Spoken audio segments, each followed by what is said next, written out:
Welcome to Lakeshore Focus, a weekly show highlighting challenging issues, fascinating people, and important events in our region. I'm Keith Kirkpatrick.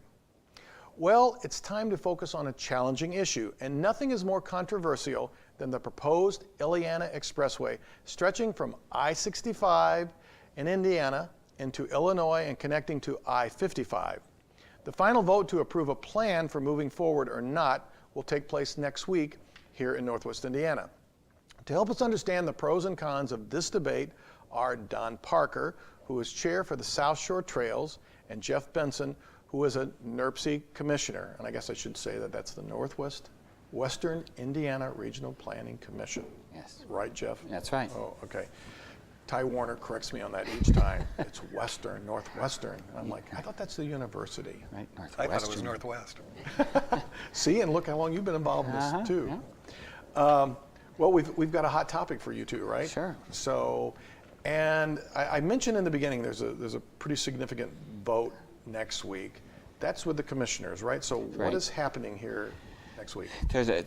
What's happening next Thursday is a full commission of NERPC commissioners has to vote on whether or not to include the Illiana into their long-range plan and into their transportation improvement plan.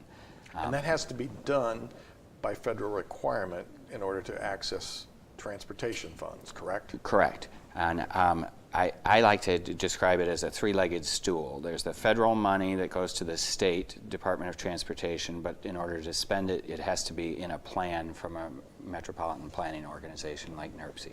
Okay.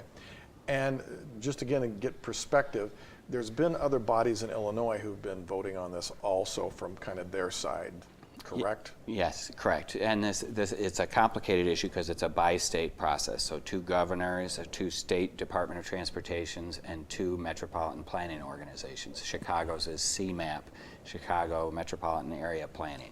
Okay. Well, we got to be careful not to get too lost in all this. Yeah, sorry. Numbers and letters during the show.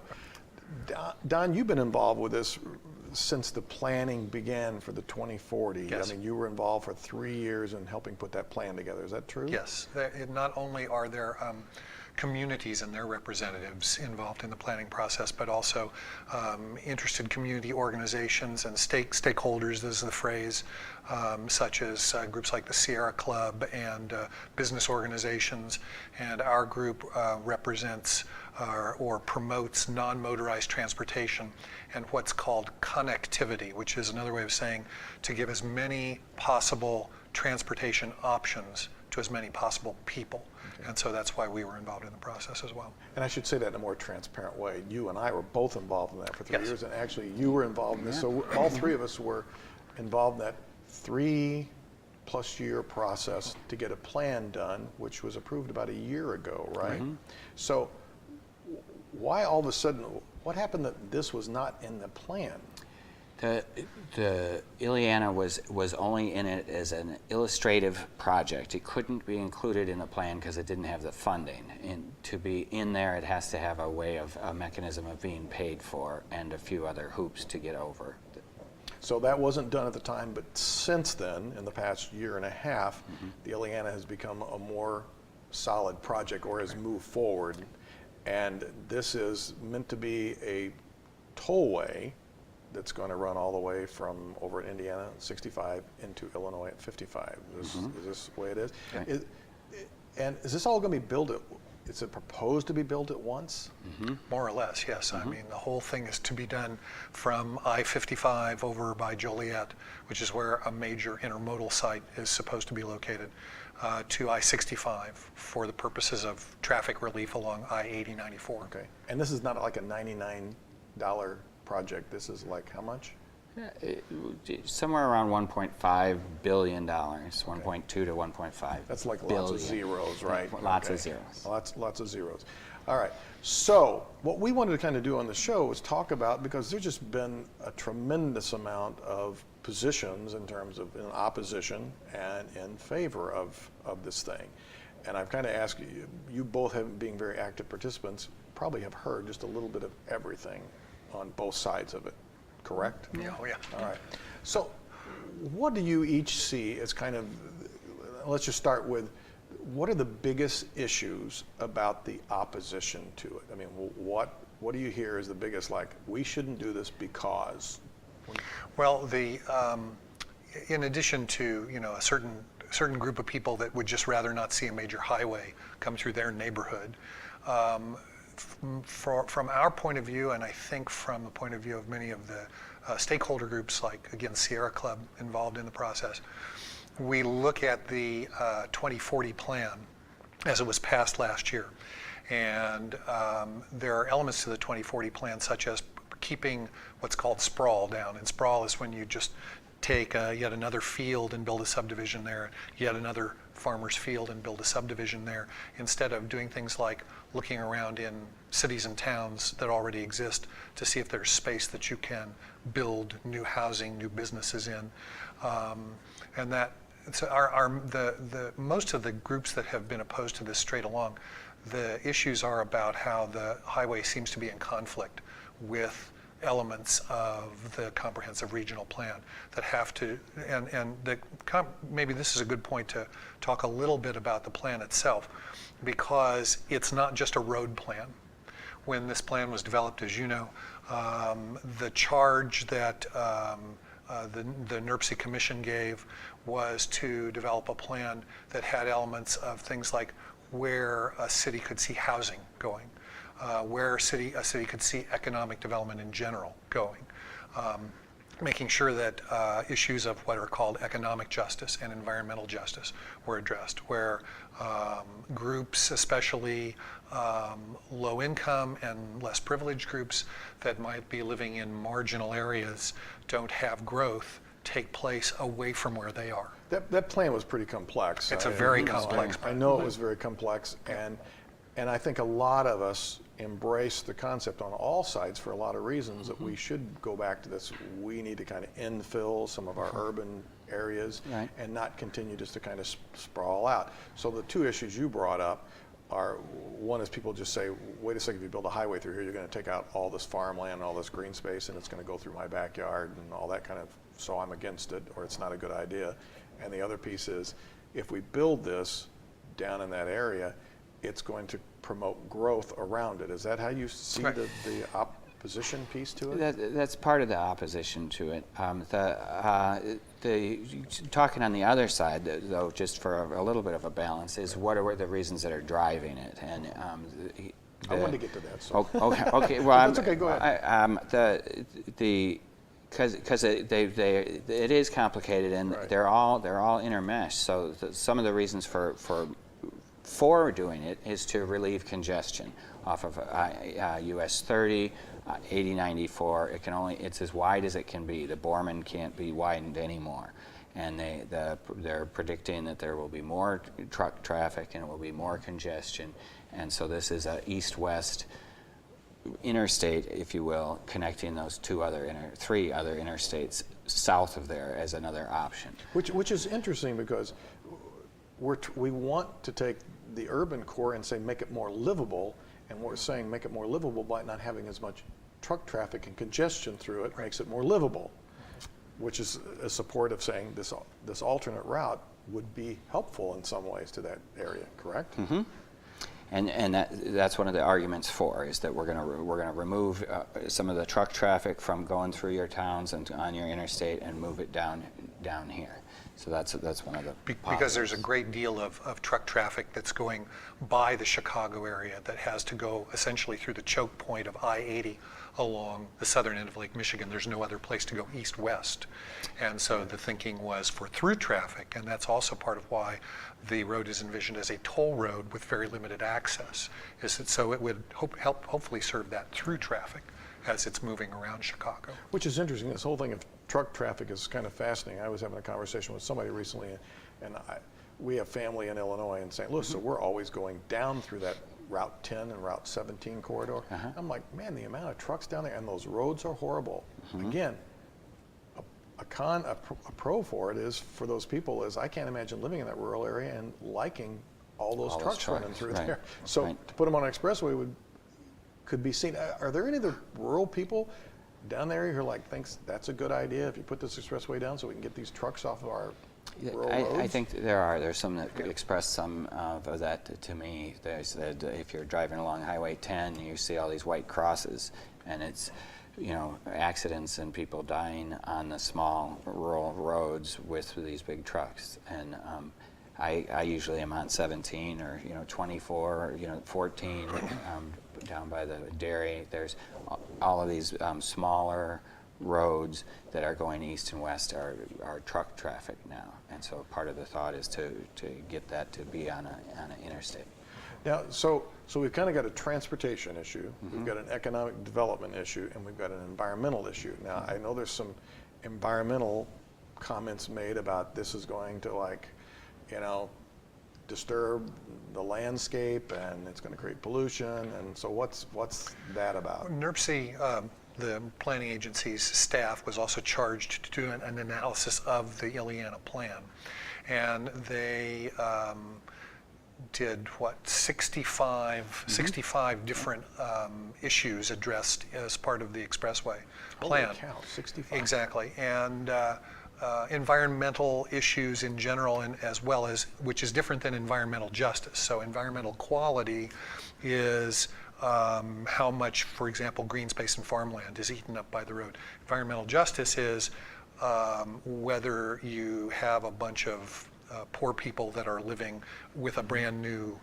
polluting plant that goes up next to them or not, or whether you can avoid doing that. What I believe environmentally, the plan was essentially deemed neutral, right? It wasn't a real. Interestingly enough, when they did the analysis of 65 areas, maybe it was uncertain, maybe it was one of the uncertain categories. In their analysis of 65 areas, only 20% of them came back as actually favorably addressed by the plan. That sounds bad, obviously, on its surface, and we're concerned about that. But something like 40% of those 65 areas came back as uncertain, meaning they did not have enough data to determine actually how the road would address those areas. And it runs in my mind that environmental came back more in that area. So yeah, putting a new road any place eats up a lot of land, and environmentally, is that a question? From our group's point of view, the bigger question is that, again, this is an illustration of how complex the plan is. Vehicle miles traveled in the United States per person have dropped each of the last 7 years. So then becomes a question of what are you using a new road for? Right. Or can you simply rehab the roads that you've got and get the same results? Right. Again, we kind of go back and forth on these. The other side I've heard is, look, again, this is about progress. This is about looking into the future and realizing that we need a corridor through an area if we grow at all. I mean, in this country, if you look at, we've grown from 200 million to 300 million, and who knows where we're going to go, right? So just sheer capacity of growth, you're going to need more space for a road. Is that part of the argument too? It is, and going back or connecting to what Don was just talking about was the environmental impacts. That one of the ways of addressing that was this limited access that he had talked of. Is a concern early was, if you're going to have a set of hotels and truck stops at every exit, then that's a larger impact. And so in the planning process so far, they've addressed this by having limited access. So in Indiana, there's only 3 intersections that you can get on this toll road. One at 65, one at State Road 55, and one at US 41. And the others either will be closed or will be a underpass or something like that. So that definitely will keep control of all that growth. I mean, who's going to want to build halfway in between where there's no access to the road? It'll keep some control of the growth. Something else that was addressed there was a gentleman who does economic analysis like this, and that spoke during one of the meetings, and his opinion was that you would still get fairly substantial growth around those 3 limited access points, primarily because they would be good spots to put new subdivisions to let commuters get on to go across into Illinois for jobs. And that was, of course, part of the issue that some of the opponents also would like to see addressed, is that long-term jobs, yes, it'll create short-term jobs, but long-term jobs are mostly still jobs that are going to be provided in Illinois as opposed to Indiana. And there is an economic benefit in terms of difference in taxation and land values to build a house over here. That helps our people, but at what point does it become a detriment if they're taking most of their dollars across the state line? Across the state line. Yeah, it's interesting. We're trying to squeeze this whole conversation into a very short period of time and cover all the issues. And I guess I'd like to ask, how have you guys viewed the process? I mean, has this been a productive process, or has it been like, oh my gosh, what is wrong with people, the way they're carrying on about it? I myself think it has been very productive, and I would encourage the public to continue to participate in it. I, as a commissioner, have been getting a lot of emails from people, that are broadcasting them to all the commissioners, telling us what they think, either pro or con. But I learned things from that. We all were involved in this 2040 comprehensive plan, and it was that. It is a comprehensive plan for the whole region. From a satellite view. But NERPC's authority is to include, federal dollars into big plans and to try to make sure that they work with other ones. But the authority on a local planning, they can't tell Lowell, you should do this. They can say you should do this, but they can't say you have to do this. They can't enforce it. There's no authority. And so the opportunity for Lowell and Cedar Lake, which is the two towns that are being bisected by this, is for them to really figure out what they want their towns and this to look like. Because if they don't take the horse by the reins, they could get what they don't want, or what maybe the 2040 plan thinks they don't want. And they were involved in the 2040 process, but now it has to be their planning agencies, that put in force ordinances or zoning, how they want it to look. Isn't it interesting? We're talking about transportation with trucks and cars, and we still use metaphors of take the horse by the reins. From 100 years ago, it's like, really? When's the last time I saw a horse? Somebody going by with, it wasn't recreation. Let me ask you all. We're kind of down to maybe the last few minutes, but where's this thing gonna go? Or I almost hate to say, what do you predict? Maybe it is. What do you predict's going to happen, or what do you predict would be a good outcome in terms of the process for us, rather than yes or no on it? Can I go first? Because yesterday at one of the meetings at the 2040 implementation committee meeting, the committee that's trying to make this go forward, we learned some things from the chair, and INDOT was there. And so some important things are that it's a PPP, a public-private partnership is how it's being sold. So they have to find investors, so they have to get the money to make this road. So even if it's in the plan, it doesn't mean it's built. It means it's allowed to go forward, assuming they get the money. And the other thing that I learned was that it's a 35-year investment for the toll road is however long that one was. But so those are interesting things that I didn't know before. I knew it was a PPP, but I didn't know it was 35 years. So it's one of those, even though it may be approved, still got a long way to go to put all the rest of the pieces in place. Yes. So what do you think would be a good outcome in terms of the process for seeing this move forward? Well, I agree with Geof. The process has been a good one from the public participate. I know that's been kind of another loaded word lately with NERPC, but from the public participation point of view. A lot of P's. Yes, exactly. I will go ahead and predict, I think it's likely that the commissioners will accept the highway. As I've said to Geof and others, we talked about this, you have a situation where a lot of good people operating in good faith take a look at the same set of data and just simply come up with different conclusions looking at it. There are certainly going to be people that look at the same data that I am and simply find that there's more benefit than there is detriment to it.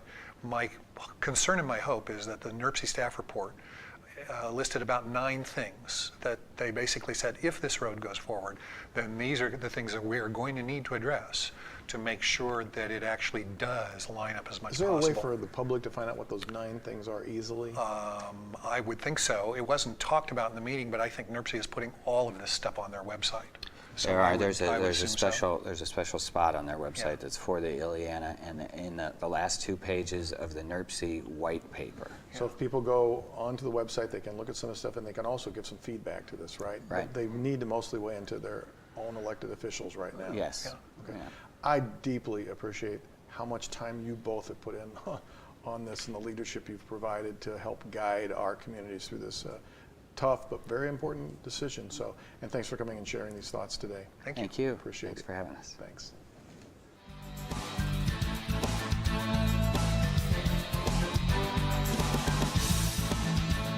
When I first began thinking about the editorial piece for this show, I decided to weigh in and take a position on this issue of whether we should build an Ileana Expressway or not. To be honest, I had mixed feelings, but was leaning a certain way.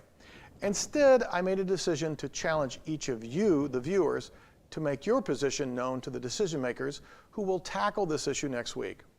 Through the various public hearings, committee meetings, and policy discussions, there have been many opinions expressed. Often these positions come from a place of, this is how it affects me personally. Those comments are usually made without regard to the complexity of the issue, and they are accompanied by, I am right and you are wrong. I hope today's show made you think about the multifaceted nature of this issue. It is an excellent opportunity for us to demonstrate how the democratic process of decision-making can work. Many of our political decisions today have been viewed as a simple yes or no. They are evaluated as absolutes. I don't know about you, but as I get older, what seems so clear as a right or wrong, true or false, black and white, have become shades of gray. I have gained a greater understanding of the concepts of it depends and what if. Maybe this decision to have an Ileana Expressway or not should be laced with modifiers and addendums, not to placate or complicate, but to help clarify the parameters of the plan. A yes, we will do it could be accompanied with statements of, as long as we make sure that, and let's guarantee that such and such occurs. If it's a no, let's not build it, then we might say, let's address those problems in a different way, or here's what we will do instead to strengthen our region. Your thoughts could and should be expressed to our NERPC commissioners and other elected officials who are involved in this decision. Give them something to consider as the decision is made. Help them think it through. This is a big issue for Northwest Indiana and the Southland of Chicago, so weigh in. Let's show the rest of the world that we know how to productively engage in a way that demonstrates how democracy can really work. Thank you for watching Lakeshore Focus. We'd really like to hear your thoughts about today's show. Did you agree or disagree with the ideas you heard? Email your comments to focus@lakeshorepublicmedia.org or reach us through our website, which is listed on your screen. Join us next week for another Lakeshore Focus. I'm Keith Kirkpatrick saying, make a positive difference in our world today.